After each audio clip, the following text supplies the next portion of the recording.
Congress JDS ಮಧ್ಯೆ Vokkaliga fight ಜೋರಾಗಿ ನಡೀತಾ ಇದೆ. ಒಕ್ಕಲಿಗ ಕಾರ್ಡ್ ಪ್ಲೇ ಮಾಡಿದ ಕಾಂಗ್ರೆಸ್ಗೆ ಟಾಂಗ್ ಕೊಟ್ಟಿದ್ದಾರೆ.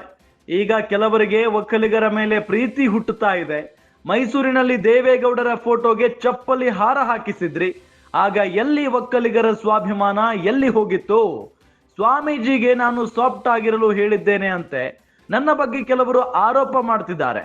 ನಾನ್ಯಾಕೆ ಅಂತಹ ಕೆಲಸ ಮಾಡ್ಲಿ? ಡಿಕೆ ಶ್ರೀ ಕುಟುಂಬದ ವಿರುದ್ಧ ಹರಿಹಾಯ್ದಿದ್ದಾರೆ ಎಚ್.ಡಿ. ಕುಮಾರಸ್ವಾಮಿ ಅವರು. ಕಾಂಗ್ರೆಸ್ ಜೆಡಿಎಸ್ ಮಧ್ಯೆ ಒಕ್ಕಲಿಗ ಫೈಟ್ ಜೋರಾಗಿ ನಡೀತಾ ಇದೆ. ಇದೆಲ್ಲದಕ್ಕೂ ಮೂಲ ಕಾರಣ ಮುನಿರತ್ನ. ಆರ್ ನಗರದ ಶಾಸಕ ಮುನಿರತ್ನ ಒಕ್ಕಲಿಗ ಮಹಿಳಾ ನಿಂದನೆಯನ್ನ ಮಾಡಿರುವ ಪ್ರಕರಣಕ್ಕೆ ಸಂಬಂಧಪಟ್ಟಂತೆ ಅರೆಸ್ಟ್ ಆಗಿದ್ರು. ಬೇಲ್ ಕೂಡ ಸಿಕ್ಕಿದೆ.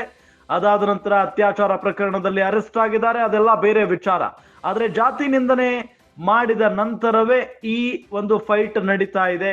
ಒಕ್ಕಲಿಗ ಕಾರ್ಡ್ ಪ್ಲೇ ಮಾಡಿದ ಕಾಂಗ್ರೆಸ್ಗೆ ಟಾಂಗ್ ಕೊಟ್ಟಿದ್ದಾರೆ ಇಲ್ಲಿ ಕುಮಾರಸ್ವಾಮಿ ಅವರು. ಈಗ ಕೆಲವರಿಗೆ ಒಕ್ಕಲಿಗರ ಮೇಲೆ ಬಹಳ ಪ್ರೀತಿ ಬಂದ್ಬಿಟ್ಟಿದೆ. ಮೈಸೂರಿನಲ್ಲಿ ದೇವೇಗೌಡರ ಫೋಟೋಗೆ ಚಪ್ಪಲಿ ಹಾರ ಹಾಕಿಸಿದ್ರಿ. ಆಗ ಒಕ್ಕಲಿಗರ ಸ್ವಾಭಿಮಾನ ಎಲ್ಲಿ ಹೋಗಿತ್ತು? ಸ್ವಾಮೀಜಿಗೆ ನಾನು ಸಾಫ್ಟ್ ಆಗಿರಲು ಹೇಳಿದ್ದೇನಂತೆ ನನ್ನ ಬಗ್ಗೆ ಕೆಲವರು ಆರೋಪ ಮಾಡ್ತಿದ್ದಾರೆ. ನಾನ್ಯಾಕೆ ಅಂತ ಕೆಲಸ ಮಾಡ್ಲಿ ಅಂತ ಡಿ.ಕೆ. ಶಿವಕುಮಾರ್ ಅವರ ಕುಟುಂಬದ ವಿರುದ್ಧ ಎಚ್.ಡಿ. ಕುಮಾರಸ್ವಾಮಿ ಅವರು ಹರಿಹಾಯ್ದಿದ್ದಾರೆ. ಏನಿದು ಇದು ಕಥೆ? ನೋಡಿ,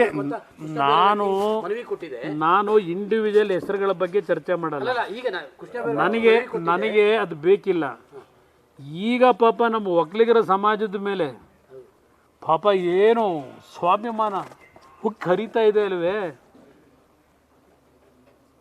ಇವತ್ತು ನಡೀತಾ ಇದೆಯಲ್ಲ ದೇವೇಗೌಡರ ಮೇಲೆ ಮೈಸೂರು ನಗರದೊಳಗೆ ಎಲ್ಲೋಗಿತ್ತು ಇವರಿಗೆ ಒಕ್ಕಲಿಗರ ಸ್ವಾಭಿಮಾನ? ನಾನು ಕಾಣದೇ ಇರೋದ? ಇವತ್ತು ಒಕ್ಕಲಿಗರ ಸ್ವಾಭಿಮಾನನ ಯಾವ ರೀತಿ ಹಾಳು ನನಗೆ ಅದರಲ್ಲಿ ಕಳಿಸಿದೆ. ನಾನು ಮತ್ತೆ ಅಶೋಕ್ ಅವರು ಸಾಫ್ಟ್ ಆಗಿರಬೇಕು ನೀವು ಅಂತೇನು ಹೇಳಿದೀವಂತೆ. ಸಾಫ್ಟ್ ಆಗಿರೋಕೆ ಹೇಳಿದೀವಂತೆ. ಸರ್ ಇದನ್ನೆಲ್ಲ ಬಿಟ್ಟಾಕಿ ಸರ್. ಅದ್ಯಾವ್ದು ನಾನು ಹೇಳಿ ಬ್ರದರ್. BML ಬಹಳಷ್ಟು ಜನ